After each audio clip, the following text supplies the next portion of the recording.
वो कौन सी आग है जो मानव मन को जलाती रहती है। नीतिकार चाणक्य ने लिखा है, 6 प्रकार के लोग बिना आग के जलते रहते हैं। बिनाग्नि न खड प्रदहंति कायम। कायम माने सदैव, लगातार, कंटिन्यू, दिन रात बिना आग के जलते रहते हैं 6 लोग। प्रथम वह लोग हैं कांता वियोगा, जिनकी प्रिय पत्नी शरीर छोड़कर, संसार छोड़कर, मृत्यु को प्राप्त होकर दुनिया से सदा के लिए विदा हो चुकी है। उसकी विरह दुख में बिना आग के वे जलते रहते हैं। कांता वियोगा। और दूसरे वे लोग जिनकी पत्नी तो जीवित है, लेकिन क्रोध मुखी च भार्या। उसका स्वभाव बहुत क्रोधी है, बहुत गुस्सा वाला है। जब वो गुस्सा में आ जाती है तो पति को भी न जाने क्या क्या बोल देती है। जिस पति में सहनशीलता है वो तो सह लेता है, जिसमें सहनशीलता नहीं है वो अंदर से घायल हो जाता है। दिन रात उसी चिंता की आग में जलता रहता है, इस पत्नी का क्या करूं। क्रोध एक ऐसी आग है जो तुमको स्वयं भी जलाती है और तुम्हारे कनेक्शन में, रिलेशन में जो भी आते हैं उनको भी जला देती है। इसलिए विवेक को जागृत कीजिए और अपने क्रोध को, अपनी गुस्सा को धीरे धीरे कंट्रोल भी कीजिए। क्योंकि जिस घर में तादाद से ज्यादा लोग क्रोध करते हैं उस घर से लक्ष्मी रूठ जाती है। उस घर में जो तुम चाहते थे वो उन्नति फिर रुक जाती है। अपने पति के मनोबल को बढ़ाइए, अपनी पत्नी की खुशियों को बढ़ाइए। सब बल से बड़ा मनोबल है। मनुष्य ग्रह कलह से टूट जाता है। अभी पत्रकार जी पूछ रहे थे, घर घर में कलह बहुत है, इसके बारे में क्या कहेंगे। कलह तो है, कलह का इलाज केवल सत्संग है, भक्ति है, प्रवचन है। गुरु से प्रेम बढ़ाइए, मन ही मन ध्यान करिए। मनुष्य में वो ताकत है, पहाड़ को तोड़कर घर बना देता है, तालाब में मिट्टी डालकर टीला बना देता है और खेत को जोत करके हरी फसल लहलहा देता है और बड़े बड़े वृक्ष लगा करके आम के फल तोड़कर खा लेता है। मनुष्य अगर ठान ले तो अपने क्रोध को करुणा में बदल सकता है, करुणा में बदल सकता है। क्रोध मुखी च भार्या। कभी समय निकाल करके 5 मिनट आत्मावलोकन भी करिए। एक बार जो गलती हुई है उस गलती को पुनः रिपीट मत करिए, दोहराइए मत। और नई नई गलतियां करने की कोशिश भी मत करिए। मोबाइल में प्रवचन को सब्सक्राइब भी कीजिए। हमारे साधक भ्रमण कर रहे हैं, चंद्रेश दास, योगेश दास और ज्ञानेश दास, ये सब के मोबाइल में प्रवचन को सब्सक्राइब करने की सेवा प्रारंभ करें। जब मोबाइल में प्रवचन सब्सक्राइब होता है उसमें पैसा नहीं कटता है, लेकिन हर प्रवचन, हर इंफॉर्मेशन आपके मोबाइल में फर्स्ट नंबर पर दर्शाता है। कई लोगों को सब्सक्राइब करना आता ही नहीं, दूसरे से करा लीजिए, इससे आपका फायदा होगा। फिर किसी से पूछना नहीं पड़ेगा गुरुदेव का प्रोग्राम कहाँ है, आप फट से देख लेंगे। और ज्यों ही नया प्रवचन डाला जाएगा आपके मोबाइल में तुरंत दिखाई देगा, आ गया प्रवचन फर्स्ट नंबर, सब्सक्राइब करिए।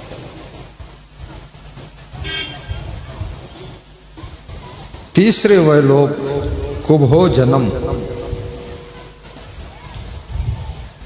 जो मेहनत तो बहुत करते हैं लेकिन शांति से बैठ करके शुद्ध भोजन खाने का सौभाग्य नहीं मिलता है।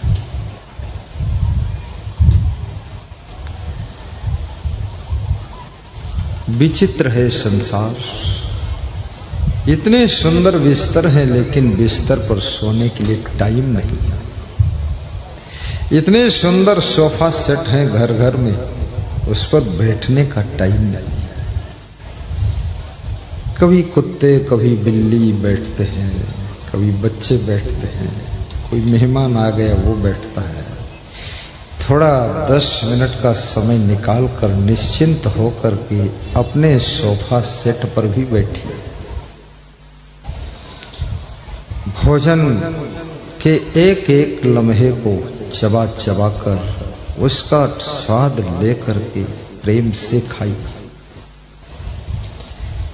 जब भोजन में पर्याप्त लार मिक्स हो जाती है, 40% भोजन का डाइजेशन आपके मुंह में ही हो जाता है और 60% डाइजेशन आंतों को करना पड़ता है। जब तुम बिना चबाए शीघ्र खा लेते हो या कुछ पी लेते हो, फिर सारी मेहनत आंतों को करना पड़ता है। इसलिए दांतों का काम आंतों से मत लीजिए ताकि आपका स्वास्थ्य अच्छा रहे। तादाद से ज्यादा जब चिंता रहती है, शीघ्र बुढ़ापा आता है। अधिक टेंशन करने से शरीर की सुंदरता नष्ट हो जाती है। तिलक की सेवा प्रारंभ हो चुकी है, लेडीज को बेटियां तिलक लगा रही हैं, पुरुषों को हमारे महान संत जी तिलक लगा रहे हैं। तिलक लगवाइए, प्रेम से लगवाइए और तिलक की थाल में अपने श्रद्धा सुमन भी अर्पित करिए। इससे आपकी मनोकामना पूर्ण होती है। जीवन में कभी घबराना नहीं, इतनी मेहनत जरूर करो। भोजन, मकान, गाड़ी, कपड़ा का इंतजाम हो जाए और गुरु जी का एक बार सत्संग भी तुम्हारे पूर्ण हाथों से हो जाए, सबका कल्याण है।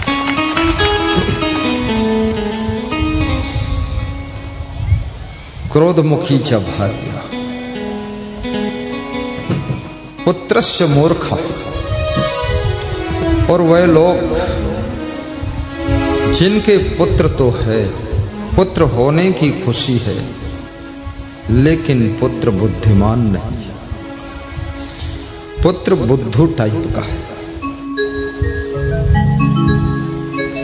ऐसे बुद्धू पुत्र को पाकर के जिसका गलत चरित्र है, कहना मानता नहीं, सलाह सुनता नहीं, पैसा रोज मांगता है, हिसाब देता नहीं, कहाँ कितना खर्च हुआ बताता नहीं, पैसा मांगता है, पैसा ना दो तो मरने की धमकी देता है, मोबाइल 1.5 लाख का मांग रहा है, कमाता धेला भर नहीं है, बड़ा मूर्ख है। यही तो मूर्ख है। जो पुत्र अपने पिता की क्षमता को न पहचान सके और पिता से इतनी मांग रखे कि पिता टेंशन में आ जाए, वो पुत्र मूर्ख होता है। अपने पिता की, अपनी माँ की सामर्थ्य को भी देखिए, कम खर्च में काम चलाइए, मितव्ययी स्वभाव बनाइए, फिजूल खर्ची बंद कर दीजिए और सस्ते मोबाइल से भी काम चला लीजिए। धीरे धीरे तुम योग्य हो जाओगे, तब मोबाइल की कंपनी खोल देना। पुत्रस्य मूर्खा विधवा च कन्या। और वह लोग भी बिना आग के निरंतर जलते रहते हैं जिनकी कन्या जवान अवस्था में विधवा हो चुकी है, विडो हो गई। 4 वर्ष हुए थे शादी के और दामाद मर गया है।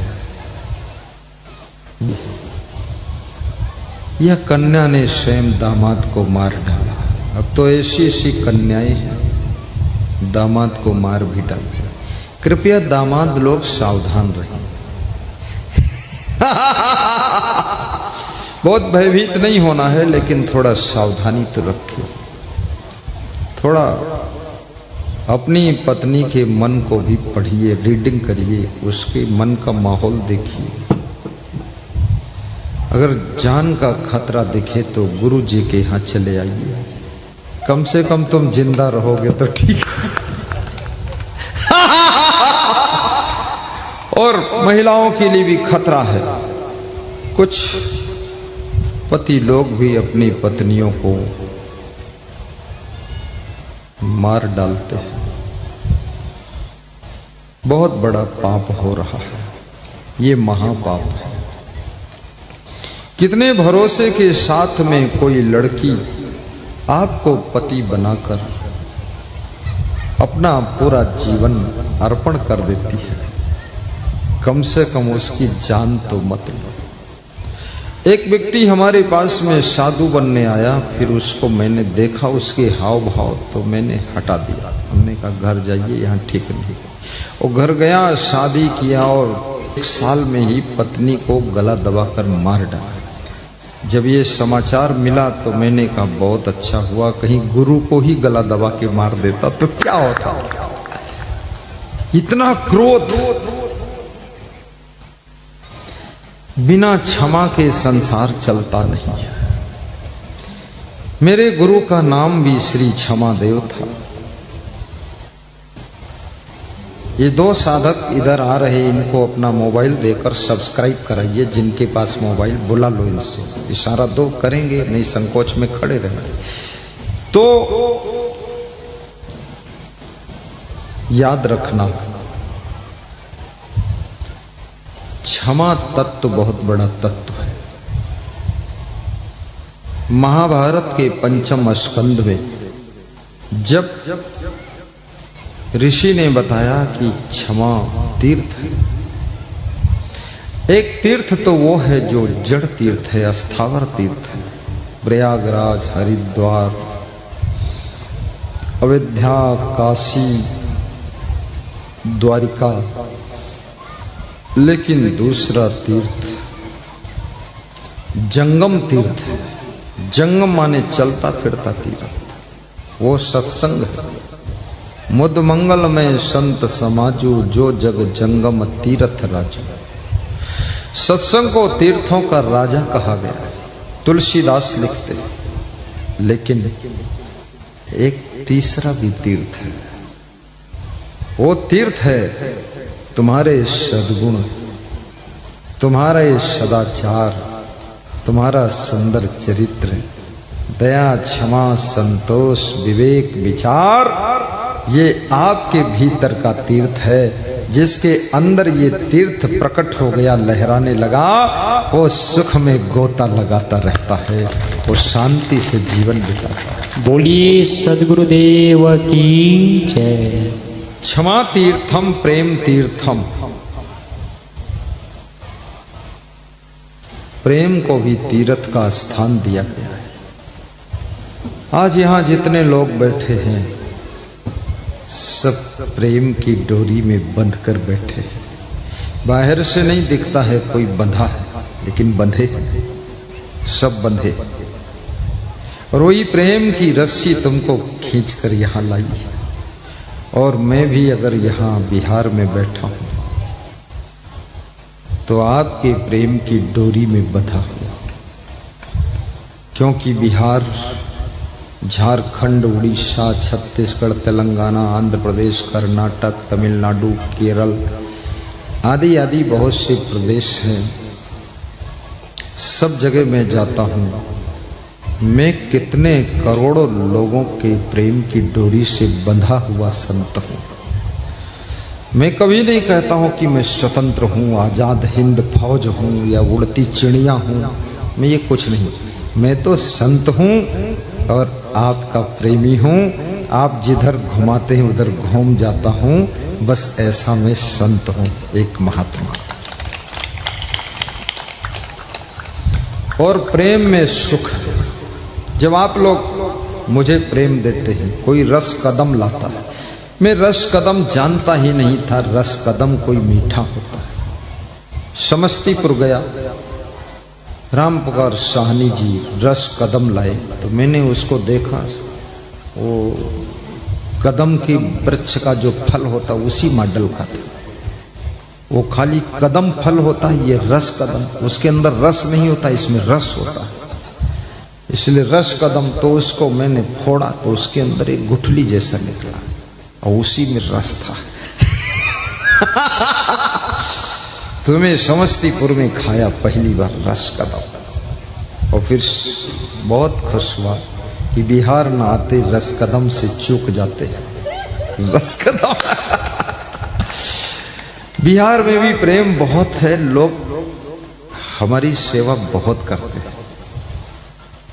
एक बाल्टी छेना परमजीत कुमार यादव लाए, सुनील के साले।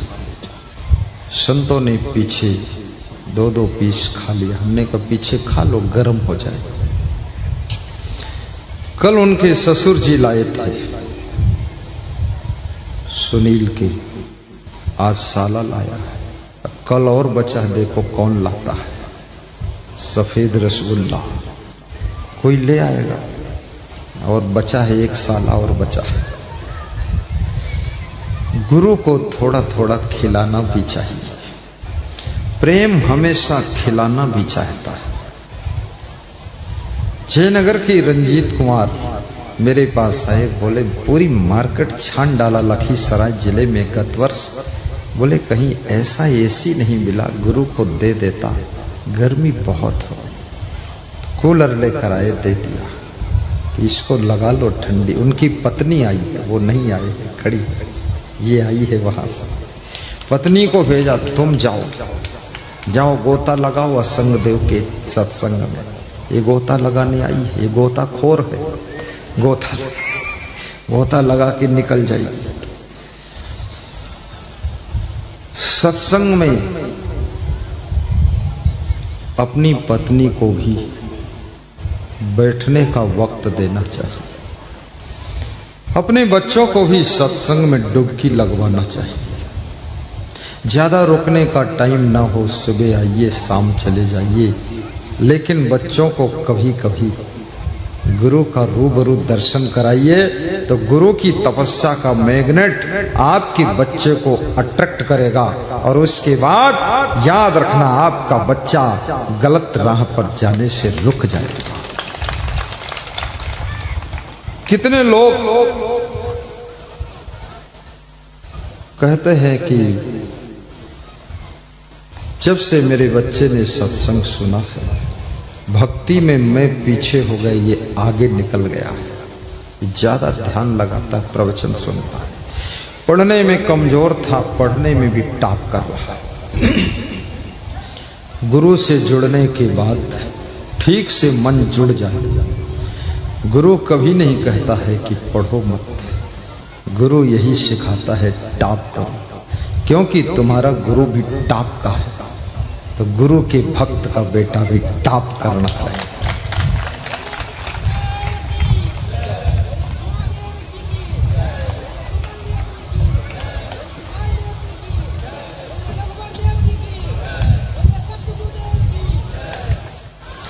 ये ऐसे भक्त हैं, ये भी जयनगर से ही, लाल बाबू नाम। मेरे गुरु के गुरु और उसके गुरु की भी जय बोला है, रघुवर देव। इसका मतलब वो बड़े ध्यान से प्रवचन, सभी प्रवचन सुना है, तभी कहीं चर्चा मैंने किया है रघुवर देव की। तो मेरी चौथी पीढ़ी के गुरु जो थे उनकी भी जय बोला है, ये बहुत बड़ी बात है। शिष्य ऐसे बनो कि तुम्हारे प्रभाव से 4-4 पीढ़ियों के गुरु याद किए जाएं। पुत्र ऐसे बनो कि तुम्हारे प्रभाव से तुम्हारे घर की 5-5 पीढ़ी याद किया जाए। राम भगवान जैसा पुत्र हो तो भगीरथ को भी याद करते हैं लोग, भूल जाते हैं। राजा दिलीप, इच्छा कुवंशु वंश, राजा रघु, राजा हरिश्चंद्र, ये सब राम के वंशज हैं।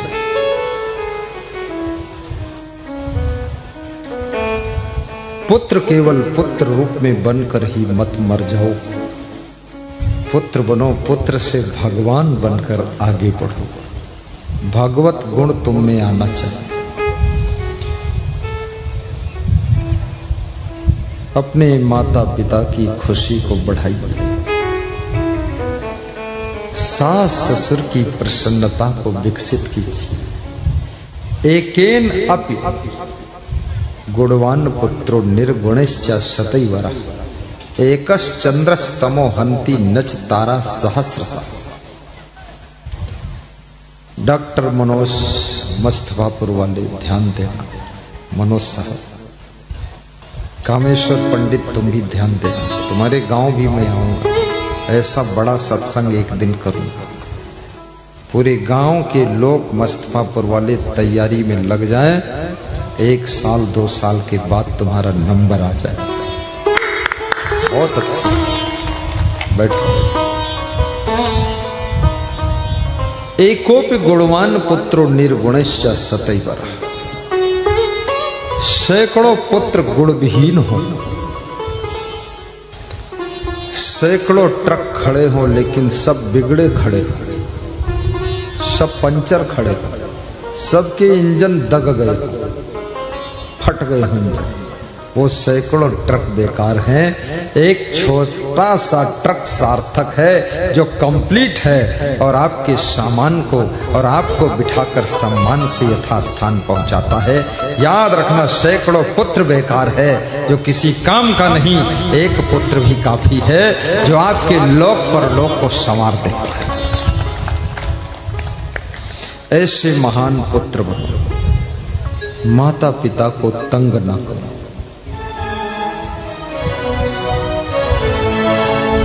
सुगंध फैलाइए। एकश्चंद्रस्तमो हन्ति नच तारा सहस्रशः, एक चंद्रमा रात्रि में जब उदित होता है पूरा शीतल प्रकाश फैल जाता है और करोड़ों तारागण, अरबों तारागण धरती का अंधेरा नहीं मिटा पाते। तारागण की तरह संतान मत बनो। एक बेटी अगर संभल जाए तो 2 कुलों को तारती है, माँ बाप का कुल और ससुराल का कुल तार देती है।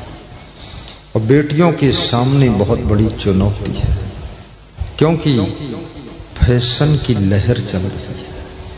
अब इस फैशन की आंधी तूफान में जो बेटियां बच गई तो बच गई, नहीं तो उड़ जाएगी। सब बेटियों से मैं कहूंगा, हर बेटी बहुत सुंदर है, हर बेटी हिंदुस्तान की राधा है, सीता है, उर्मिला है, श्रुत कीर्ति मांडवी की तरह तुम हो। हे बेटियों, गुणों से ही इंसान की कीमत होती है, ना कि केवल फैशन से कीमत होती है। इसलिए गुणवान बनना, अपने जीवन को गुणों से सुसज्जित करना, सदचरित्र से सुसज्जित करना, फिर तुम जहां रहोगी वहां तुम्हारा गुणगान होगा, गुणगान होगा। लोग धन्यवाद दें। बोलिए सद्गुरु भगवान की जय।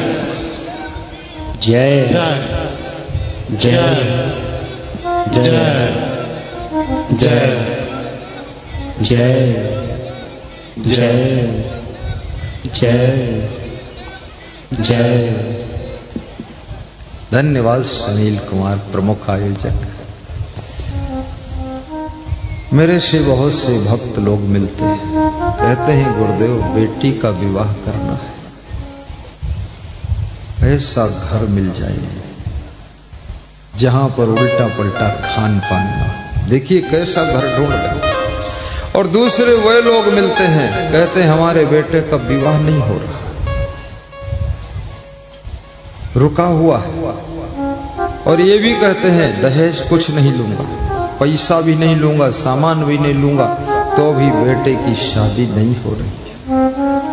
अब बेटी वाला कह रहा है भले ही थोड़ा गरीब हो, लेकिन दामाद जो मिले तो ऐसा मिलना चाहिए जो दामाद गुणवान हो। और बेटे का बाप कहता है दहेज नहीं लूंगा, लेकिन जो बहू मिले वो गुणवती हो, जो घर को संभाल सके और प्रेम से रह सके, वो बहू चाहिए। हमको ज्यादा अप टू डेट बहू नहीं चाहिए, हमको तो ऐसी बहू चाहिए जो शांति से रहे।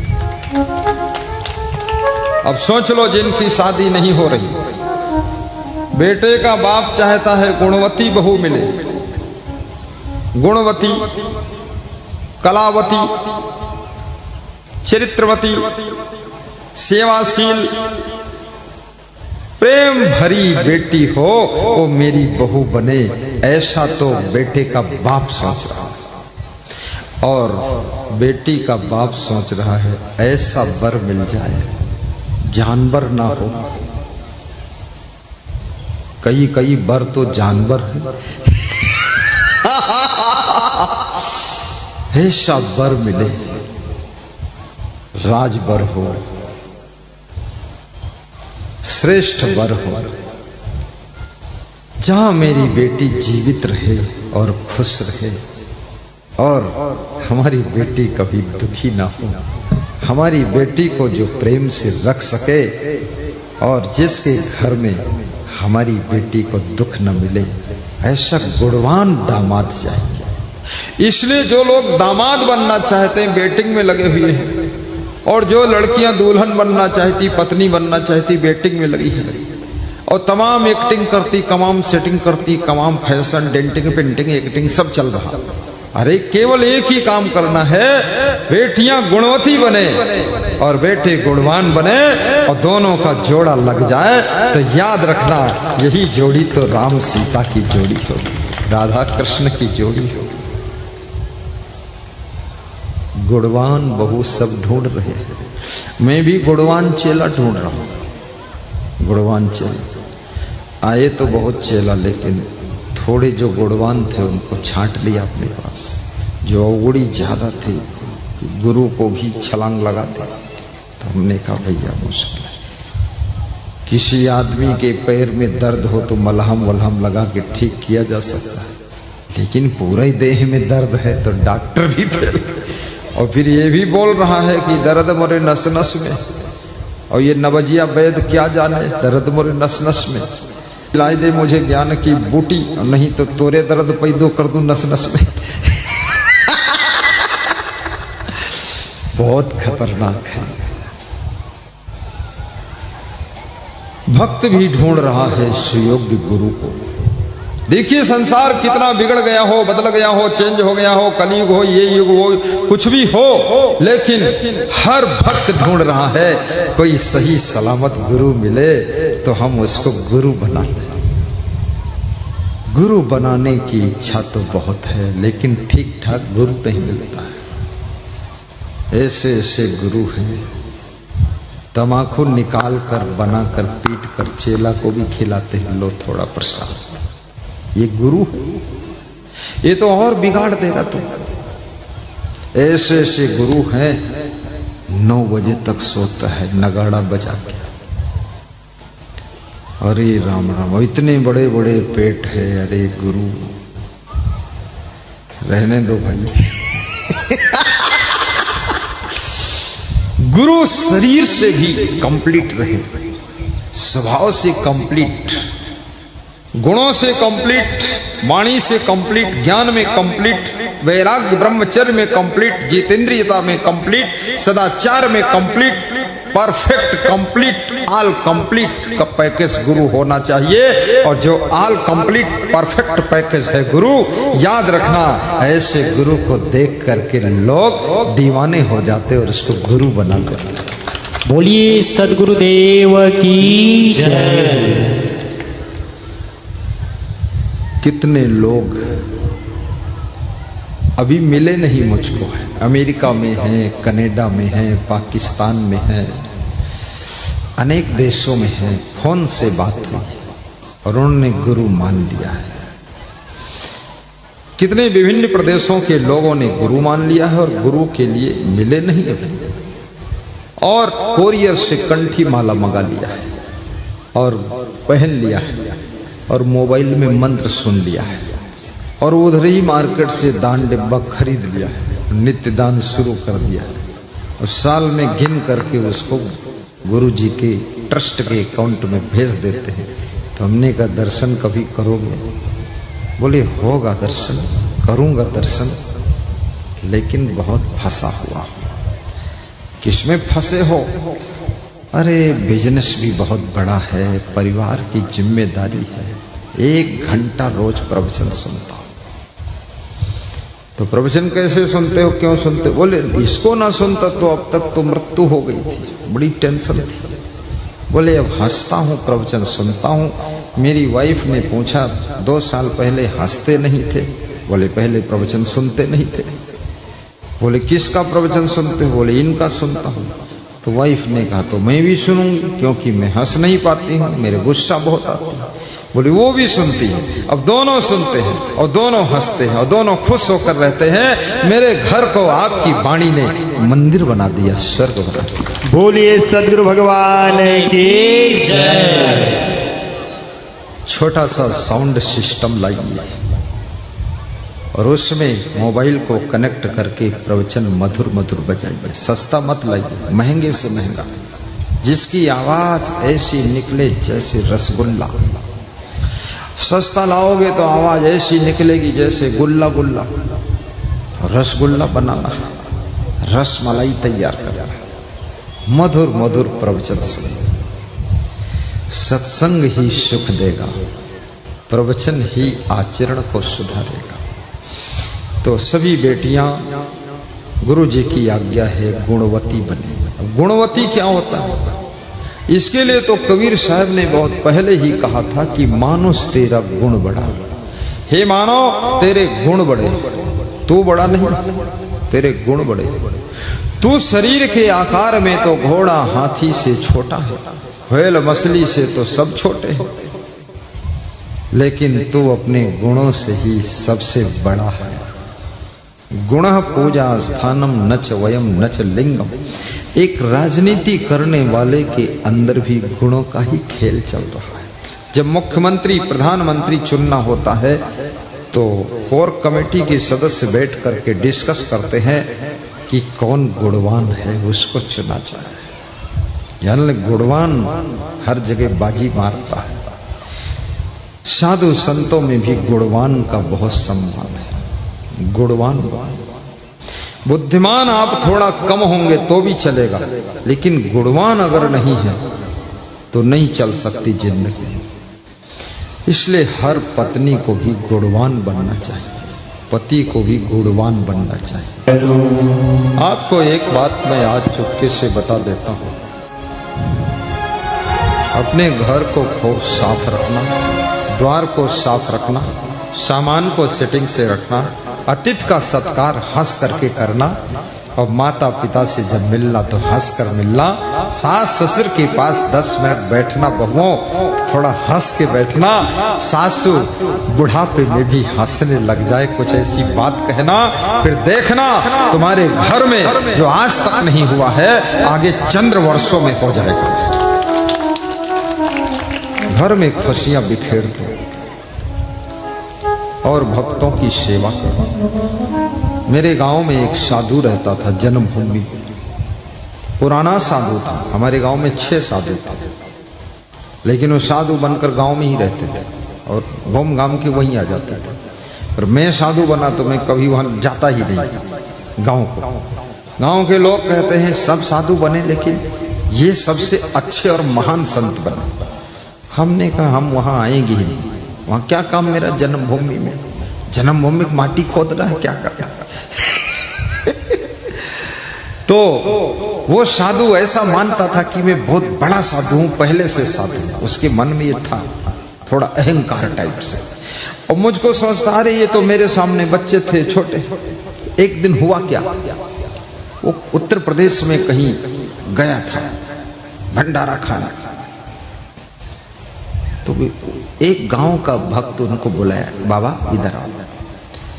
उसने सफेद कपड़ों में उनको देखा तो पूछा क्या असंग देव को आप जानते हैं? बोले हाँ जानता हूं। बोले क्या उनको आपने देखा है? बोले हाँ देखा हूं। सच में देखा है? बोले हाँ देखा हूं। तो आइए बैठिए यहाँ। बिठाया, एक गिलास दूध पिलाया, 500 रुपये दक्षिणा दिया। बोले ये असंग देव को कभी दिखा सकते हो हमको क्या? बोले हाँ दिखा देंगे, उनका जो जन्मभूमि गांव है वही मेरा जन्मभूमि। अच्छा तो बचपन में भी उनको देखा खेलते हुए? अरे वो तो ऐसी वाणी सुनाते हैं मेरा घर स्वर्ग हो गया, सब सुंदर हो गया, बस उनके दर्शन करना चाहता हूं। तो वो साधु फिर मेरे पास आया और बताया कि तुम्हारे नाम से भी हमको दूध पीने को मिला और 500 रुपये दक्षिणा मिला। तो हमने कहा फिर? बोले अब हम मान गए तुम भगवान हो। वो साधु बोला तुम भगवान हो। मैंने कहा मैं भी संत ही हूं, भगवान नहीं हूं। भगवान अलग चीज है, संत अलग चीज है। बोले संत भगवान हो। अरे हमने कहा जो मानना वो मानो, लेकिन मैं एक छोटा संत हूं। बोला मैं छोटा ही मानता था लेकिन अब मान गया तुमको बड़े हो। अब वो पैर छूता है मेरे, 80 साल का हो गया, और जब आता है तो मैं उसको साल भर के लिए पूरा व्यवस्था दे देता हूं कि तुमको देखकर हम संत हुए, तुम ले जाओ। तो कहता है कि वास्तव में सब गुण तो भगवान के ही है। इसलिए मैं कहता हूं आपके अंदर भी देवी देवता के गुण विकसित होना चाहिए, भगवान के गुण विकसित होना चाहिए। आपके अंदर सत्संग का प्रभाव आना चाहिए और मांस मछली अंडा मुर्गा शराब सब छूटना चाहिए। ऐसा वैसा खान पान बंद कीजिए और अपनी जिंदगी को सुखद बना लीजिए। ऐसा वैसा खाना पीना बंद कर दीजिए। 50 रुपए किलो, 40 रुपए किलो सब्जी मिलती तुरई लौकी, उसको खाइए 30 रुपए किलो। ये 400-500 रुपए किलो का मांस क्यों खाते? सड़ा गला, इतना गंदा मांस, इतनी गंदी मछली, जहां रख दो वहीं बदबू आती है। कैसी तुम्हारी हिम्मत जो उसको मुंह में रख के चबाते हो मछली को और फिर पेट में रख लेते हो? बड़े साहसी व्यक्ति हो तुम। और इतना गंदा खाने वाला ये मुर्गा सब कीड़ा मकोड़ा खाता, गंदगी खाता, और उस मुर्गे को तुम खा लेते हो। हद मार दी तुमने। और मुर्गा पहलवान नहीं हो पाया और मुर्गा को खाकर तुम बड़े बलवान हाथी बनना चाहते हो। हाथी बनकर क्या बनोगे? बोले बड़ी ताकत इसमें। कहते अंडा में बहुत ताकत है। अंडा देने वाली मुर्गी कितनी ताकतवर है? अंडा में ताकत है। जो अंडा में ताकत है वो आलू बंडा में ताकत है। आलू बंडा खाइए, आलू गुंडा खाइए, आलू बंडा। और दाल चावल सब्जी रोटी से अच्छा कोई भोजन नहीं है। और बिहार में अगर रहते हो तो चावल सब्जी दाल ही चाहिए, रोटी की भी जरूरत नहीं है, उसी से काम चल जाएगा। कुग्राम बसा कुलहीन सेवा, कुभोजनम क्रोध मुखी छार्या। पुत्रस्य मूर्खः विधवा च कन्या, बिना खडे प्रदहन्ति कायम। ध्यान देना, बहुत वे लोग बिना आग के हमेशा जलते रहते हैं जो लोग दुष्टों के गांव में निवास करते हैं, जिनका घर दुष्टों के पड़ोस में, चारों तरफ सब दुष्ट रहते हैं। गाली गलौज, लड़ाई झगड़ा, गंदगी, मार काट, चोरी चपारी सब करते रहते हैं। ऐसे दुष्टों के बीच में जिनका घर है वो बिना आग के जलते रहते हैं। इसलिए जब घर बनाओ तो थोड़ा देख लो लोग कैसे आसपास में। अगर लोग ज्यादा खराब हैं तो जमीन और घर बेच करके दूर चले जाइए। अपनी जिंदगी बर्बाद क्यों करोगे? निकल लो वहां से जल्दी से, क्योंकि दुष्टों से लड़ने में तुम्हारा समय उम्र निकल जाएगी। तुम विकास कब करोगे, सुख कब पाओगे? कुग्राम वासा कुलहीन सेवा, और जिसे चरित्रहीन की गुणहीन की सेवा करना पड़ता है, किसी कारणवश सर्विस करते हैं। एक पटवारी मुझसे दुखी होकर रो रहा था कि गुरुजी, हमारा तहसीलदार अंडा मुर्गा खाता है, मेरे से कहता लाओ नहीं तो सस्पेंड कर दूंगा, और मैं खाता नहीं, मैं शाकाहारी हूं, सत्संगी हूं, बड़ा दुखी हो जाता हूं। ऐसे भ्रष्ट चरित्र की सेवा करने से भी बिना आग के वो व्यक्ति जलता रहता है। कुलहीन सेवा को भोजनम क्रोध मुखी च भार्या, ये 6 चीजें इंसान को बिना आग के जलाती रहती हैं और जीवन दुख में ही बीत जाता है। वही कबीर साहब कहते हैं, नरहरि लागी दऊं विकार बीनु धन, मिले न बुझावन हारा, मैं जानो तो ही से व्यापी जरत सकल